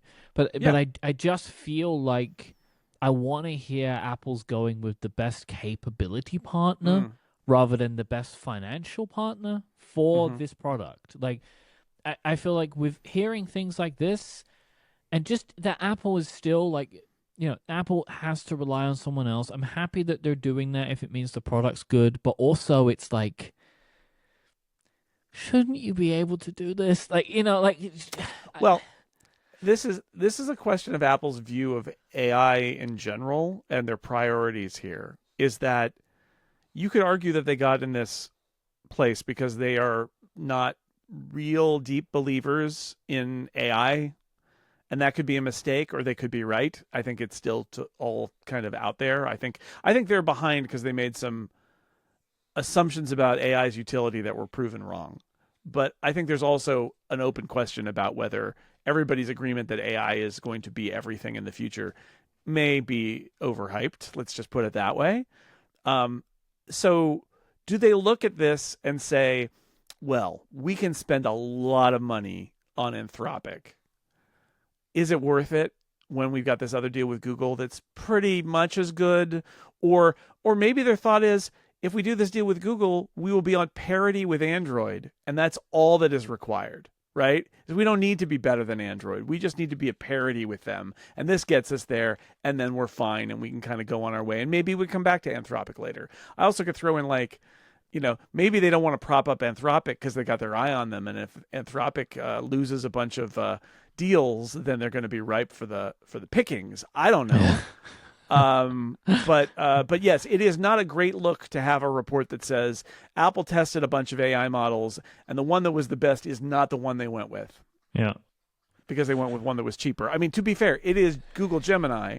And I think that there are a lot of smart people who would say that Google seems like the most likely winner of the AI race because they are Google and they've got a lot of advantages, even though OpenAI has honestly, so much money. I don't follow this like nearly as closely as say someone like Federico, right? Like, but from my understanding, it just seems like what model is best changes on like a fortnightly basis. Yeah, and that's one of the reasons I think that Apple going with white label is maybe a good idea in the long run. Here's the I read a piece over. It might have even been a Ben Thompson piece, but I was reading some stuff about AI over the weekend, and one of the things about the AI bubble and about people spending lots of money on AI and investing in all this stuff is a bunch of very powerful big companies with lots of money are trying to grab the winning condition, which is general intelligence. It's like building the ultimate model. And while I appreciate AI as a thing that can make features cool, not only do I not believe that general intelligence is really a thing that's going to happen and emerge from an LLM, I don't actually believe that. Even if I spot you that it will emerge, I have zero belief that it will emerge at one company and all the other companies won't get it immediately after. And that's, I think, one of the problems I have with the AI investment is I think there is an underlying belief that whoever gets there first is going to own it. And I just don't think that's going to be true.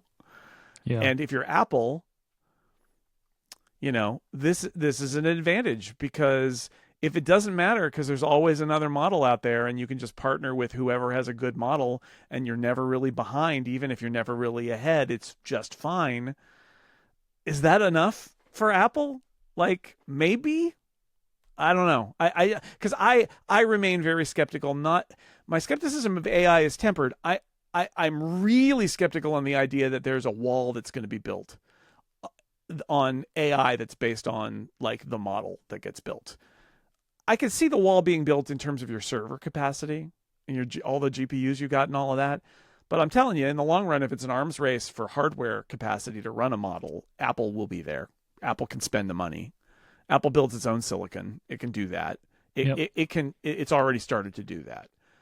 I am skeptical of the idea of like how unique these models are. Because like you said, all you have to do is follow people who follow this stuff. And there's always another model that's got another novel thing. A model at this scale for a device, a model at this scale for a small cloud, a novel at huge scale. It just keeps on changing. And it's fun and exciting that there's such an arms race, but it also tells me that, if somebody gets to the end, there's always another thing beyond the end. There's never really an end, and that somebody else is going to get there too.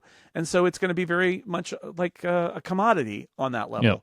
Yep. And I think that Apple benefits if that's the case. So I don't have a problem with, like, other than the pummeling Apple takes in the public image, I suppose, if they haven't built their own model, they're using somebody else's. But I would say that most of the people, if Apple has a good, useful model and it's white labeled so they don't even know it's coming from Google, nobody's going to care.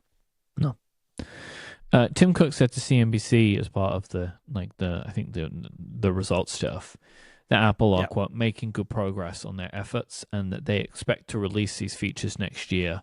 At least they're not still saying in the coming year, which they were saying for a little bit. Well, we're almost at that year now. So the coming year is almost here. So yes, he did finally just say it's next year. Like they're going to do it next year. That's what they put down. And now they really have to deliver. And maybe that's the source of the confidence is that they've got this AI deal with Google and they're happy about how that's going to go.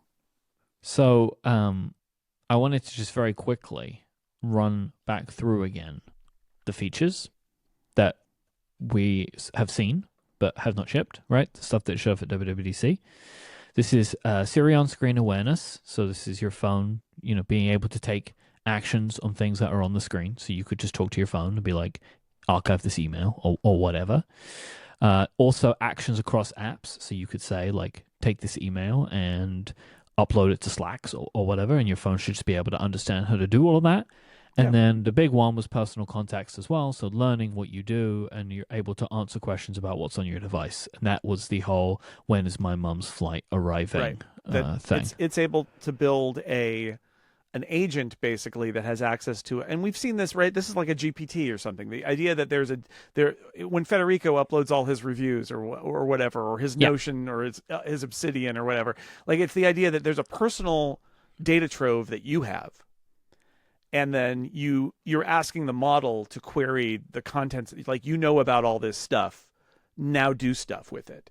And if you can do that on device, it's really powerful because and it's hard to do that in the cloud because you would actually need to upload it to private cloud compute and that's a lot of data. So what you want is some parsing to happen on device. But that's the dream, right? Is that your phone knows about your stuff, and then the LLM that's running can make distinctions based on your stuff. And ideally, the model could potentially, and I know this is wild, I don't think they've talked about it, but ideally the model could query your personal context, get a bunch of related data out, and then send that in a query to the private cloud and have it process it, right? You could have a kind of cherry picking your personal data model on device that then kicks it to the more powerful model to process it and intuit things about it. There's lots of ways you could do this. It's a great idea. It was a great idea in 2024 when they showed it, but they gotta do it is the challenge there.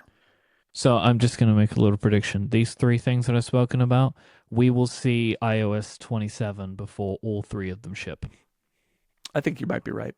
Like, I believe they will have stuff. Like, I believe they will have in the spring. Like, it has been rumored, but I don't think all of these things. And I think particularly the personal context thing, we may never see that. Like, that feels such a big thing. Well, more personal Siri can mean a lot of things to a lot of people. Yes. Yeah. So we'll see how it goes. I wanted to just give a couple of notes on the DualNet band. So Apple sent me a DualNet band for review. And I tried it out today. My Vision Pro lives at the studio, and I have not been here until today. But I spent some time wearing it and using my Vision Pro. It is a hefty piece of equipment, the DualNet band. Like, as soon as you pick it up, like on its own, you take it out of the very elaborate packaging that it comes in. It's like, this is a unit of a thing. The adjustment system, that's the winner to me. Like, it is absolutely the most intuitive system for adjusting maybe any headband of any product I've ever used, like across it's all really good. Of the various VR headsets and everything. I had a hard time picturing it, how it works, and it pops a little bit out to do one dimension, and you push it back in to do the other, and it's really nice. They did a good job. And it feels almost infinite, right? Like in the amount of adjustment that you have with it. It's very, very special. You can dial it in very particularly. It's also a little like firmer. The whole thing is a little denser than it was, and I think that's just that they've got the tungsten inserts in there. I'm surprised. I would not have guessed that there was metal in this because it's still flexible. I don't know what's going on in that strap. I meant to look to see if anyone's done a teardown on it, but like I was expecting the back of it to kind of feel rigid, but no, it's still flexible. But there's metal in it. Maybe it's very flexible metal. I don't know. Maybe some little bits. I don't know. So this is absolutely the best headband. I can see why they have decided to make it the default headband that ships. Yes. This is the only one anyone should use, I think, at this point. Yes, I agree. It took them too long, but like they're shipping the version of this product that is the most comfortable to use now. I now just want to talk about Vision Pro a little bit for just a couple of minutes because whenever I wear this thing, I always come away from it with thoughts, because the thing that I'm always struck by is how impressed I am at the complexity of it and how easy it is to use when it's working properly. And I say that because I have an issue. It's been a persistent issue for a long time now, where my eye tracking seems to kind of get out of whack, and I have to redo the eye tracking. And I think we talked about this before. Yeah. I particularly have problems with compatible apps. Like, yeah, sure. iPad apps. the iPad apps. Basically, trying to close those apps is almost impossible for me to be Yeah. able to do.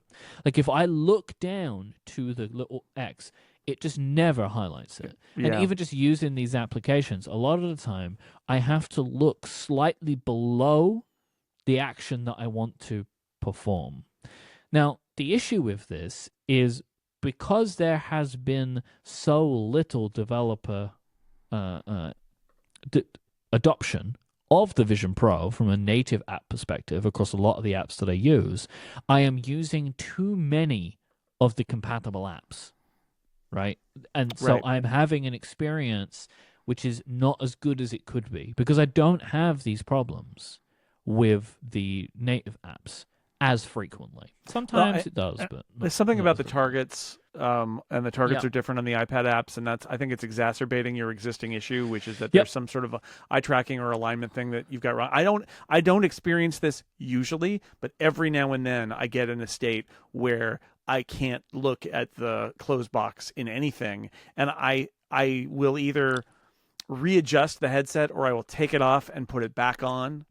And then occasionally I will do the retraining, and I think part of it is the alignment of the headset is just a little bit off in some way where it thinks it's doing proper eye tracking, but it's not. And it really is. The eye tracking is a magic trick. It is. It is amazing when it works. And then every now and then, or perhaps more often for you, every now and then I get in a situation where I realize, oh, it's mistracking me now. It doesn't happen very often for me, but it does happen, and I have my series of steps, right? Which is it too high? Is it too low? Is it a little too far away? Do I need to take it off and all that? And then it's I'm going to run back through the eye tracking thing to get it to work right. And it is it's just one of these things where like I just don't have as good an experience with the compatible apps, and the lack of native apps is always highlighted by the fact that I have to use more compatible apps than I would like to use to be able to get what I want to do done on the device. Yeah, I agree. The widget and window snapping stuff, I've used it before in the betas, but using it again today is like, oh, this is just really good. Like, this is really nice. But again, I open that widgets app and there's not a lot of apps in there, right? It's like, really, I'm using just Apple's ones and Timery. Like, that's what I'm using. I can use my widgets that I made for my iPad using Scriptable. Yeah. Because that's not a Vision Pro app, but it is an iPad app, and it contributes its widgets. So my weather widget that I built, I can actually stick on a wall, which is pretty fun. Pretty nice. Yeah, it's like I love using the Vision Pro, but like it's just I feel like I need an iPadOS 26 moment with it, which is like make it easier for me to use this device more. Yeah. Right. Well, that's what iPadOS 26 did. That's the ultimate Vision Pro review. Is really, it's an amazing piece of hardware, maybe the most amazing piece of hardware Apple's ever built. Yep. It's incredible to use it. You're inside it and you're like, oh my God, I can't believe this thing. And then you spend whatever the last 5 minutes are before you take it off is spent trying to find an excuse to stay in it, and then not finding it and then leaving. That's the truth of it. Is that every time I'm in there, I'm like, great. How can I stay in here? And the answer is, oftentimes it's like, oh, I need to do this thing. I can't do it in here. I give up. Or it's, I've reached the end of.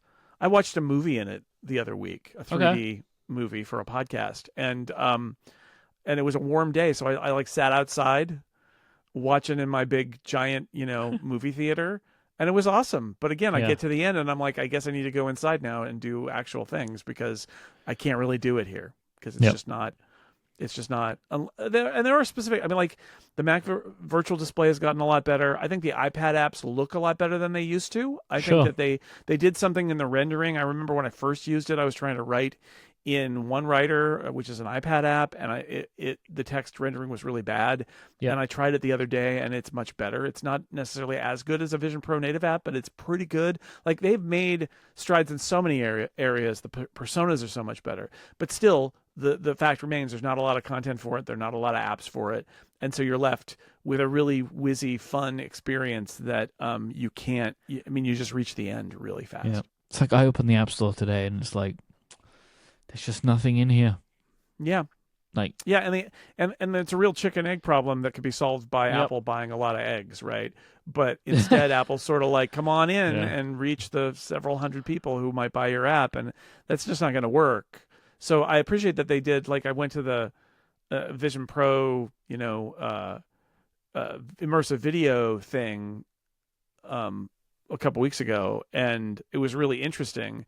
And I know they're doing that for app development too, but I feel like at some point Apple needs to be encouraging somehow, probably involving money, more investment in this platform just to get it to, because like it really does kind of live or die by content. And I don't just mean Yep. immersive videos or 3D movies in Disney Plus or on the iTunes store. I also mean apps, and the content in the apps Yep. is just, there's just not a lot there. There's stuff, and the stuff is fun, but there's not a lot of it. And the more of it there is, and again, if the argument is that this is a platform that they're building for 5 years from now, like, I guess they got time, but like it just is very frustrating when I go in there that I wish I could do. I always wish I could do more.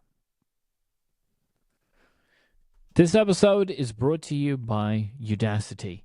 No matter what your job is, you're going to benefit from knowing a few more AI tech skills. That's where Udacity comes from. If you want to learn skills that command higher salaries, Udacity is an online learning platform with courses in AI, tech. This includes generative AI, agentic AI, but also Python, data science, and so much more. Udacity removes the guesswork so you can learn what you need to know and nothing that you don't, saving you from scouring YouTube or prompting ChatGPT for hours on end. Learning of Udacity means doing practical exercises and projects that prepare you for the job that you want. That's why 90% of Udacity graduates say that they achieved their enrollment goal. And get this, they just launched a comprehensive course in AI which you can study for under $5,000. When you have a certification from Udacity, recruiters and employers take notice. So for a better job, better salary, and better skills, check out Udacity today. So I actually, Udacity gave me access to try out a course that I wanted, and I just started a course on social media marketing, because they have courses with tons of different options. You know, they want us to talk about the AI stuff for good reason, but they have lots of things. You know, some high level stuff, project management stuff, some that are very technical, some that are more high level. And I started today. I'm looking forward to digging in even more. The course, I really like the way the system's laid out. They have the videos, they have the outlines of what you're going to be covering, course downloads. It's all very accessible, all very easy to use. I was actually, this is what I was doing in my Vision Pro today. I was watching the videos for the social media marketing course that I'm starting here of Udacity. The tech field is always evolving, and you should be too. You can try Udacity risk-free for 7 days. Head to udacity.com/upgrade and use the code UPGRADE for 40% off your order. That is udacity.com/upgrade for 40% off, and make sure you use the code UPGRADE so they know we sent you. Our thanks to Udacity for their support of this show and all of Relay. It is time for some Ask Upgrade questions. Brantz writes in and says, when Apple brings OLED to the iPad Air and the iPad Mini, do you think they'll give them Face ID as well? I think Face ID is coming to other iPads. I don't know when. I do think it will happen because it's so much nicer, and Apple does have this tendency to bring Pro features down over time. I think the catch is just, you know, you got to make space for those things, and they're always fighting the battle of they also want to make the bezels thinner. And, you know, like, I think the Air feels more likely to me, actually, than the Mini, just because the Mini is smaller, and so you've got to fit that space in there. I think they will happen. I have no idea when. I think eventually everything will move to Face ID, but I think that the rumors of the folding phone getting Touch ID pushes this possibility out further. Yeah. Timothy writes in and says his question is more for Mike. Is there an F1 podcast that you recommend? My daughter has fallen very deep into F1 and dragging me in with her, so I'm hoping to have a good podcast for me to enjoy the sport more. I recommend P1 with Matt and Tommy. I watch their content on YouTube, but they also have kind of more traditional podcast feeds as well. But they do they do everything. Like they kind of remind me of us a little bit, Jason. They play games like throughout the year, prediction games and like weekly games and Well, all it that sounds kind of great. stuff. So we love a good game on this show. But yeah, I really like them. I really like their content. They're balanced. Like a lot of it, any kind of sport reporting, people can get a bit overexcited. I would say with some of the opinions, and I think that they do a really good job. They're both people they've been reporting on F1 for years and years and years, and they used to work for an existing publication. They went out and started on their own. I actually met them both at an F1 event that I went to last year, and they were both really, really nice guys. So I recommend it a lot. P1 with Matt and Tommy. Pat asks, do you think Siri should get its own app as part of future upgrades? If Siri is going to keep a history of my conversations, I would want a place to see them myself. Part of me worries Apple would make some weird UI to avoid being seen as, quote, just another chatbot app. They could also throw their other tools into this too if they wanted to. I mean, I like the idea of there being somewhere you can go and see a Siri history. I think that actually is a huge thing. Now, the question is that an app?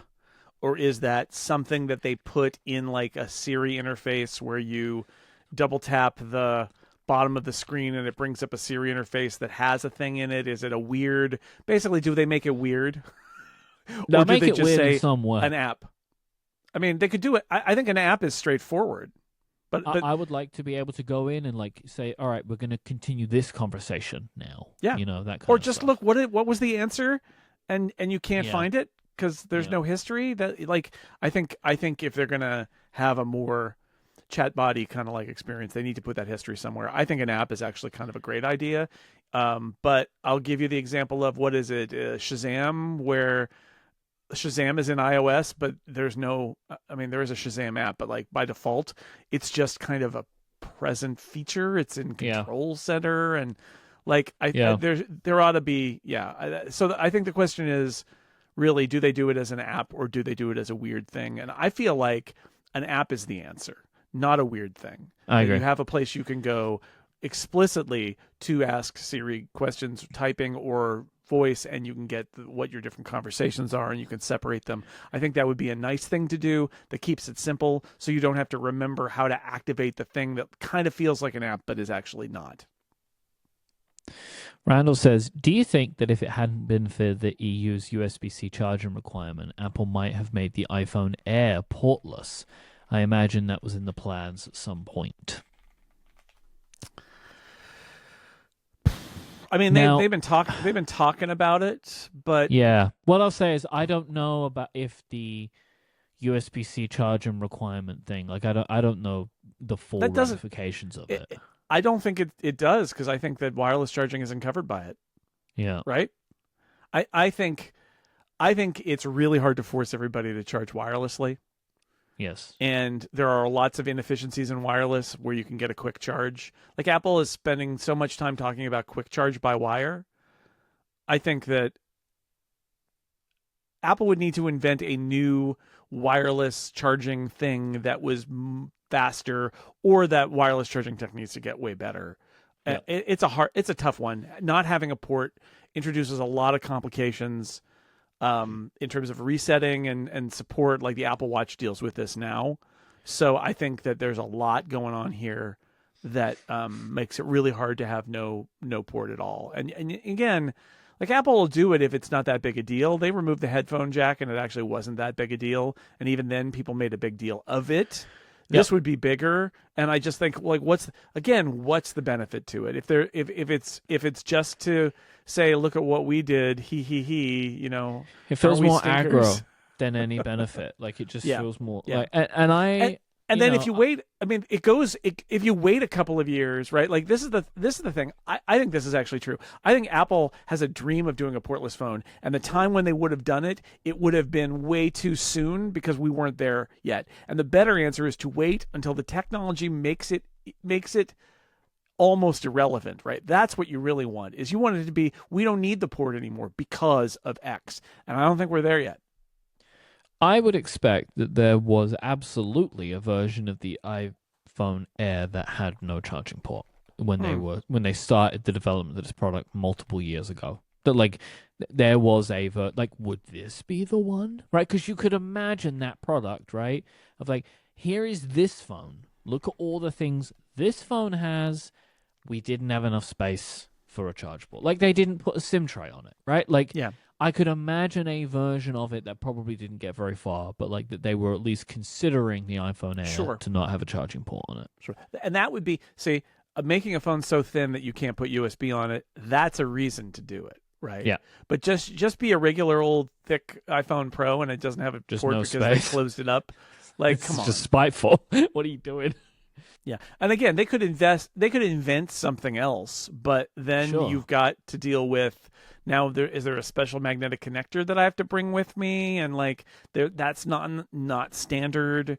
And if Qi charging, which is a standard, but like it's got issues and there's support issues, like I don't know. You gotta have a really good reason to do it. And Jack writes in and says, have you ever chatted with Mark Gurman? He would be a fascinating guest on the show. Well, Jack, indeed, he was. Episode 296, which was a horrifically long time ago, over 5 years ago now. 2020. We had Mark on the show, which is, I haven't listened back to it, but I still reckon it's a fun listen. I would like to talk to Mark again. I've not asked him, so, but I would like to have Mark on Cortex at some point. To talk to him about his writing workflow. That would be good. But we talked to him about his context, and some of it is about like Apple during the pandemic, but some of it is about him doing his job. And he was a great guest, and we really like his. He's the best one out there in terms of all this stuff. In terms of getting the scoops, he's the sheriff. Best. He's the sheriff for a reason. That's why he's the sheriff. So on Connected, they stole Rumor Roundup last week. Yeah, they did. I saw that. But Stephen called Mark Gurman the wizard. I'm like, see, you don't understand what Rumor Roundup is.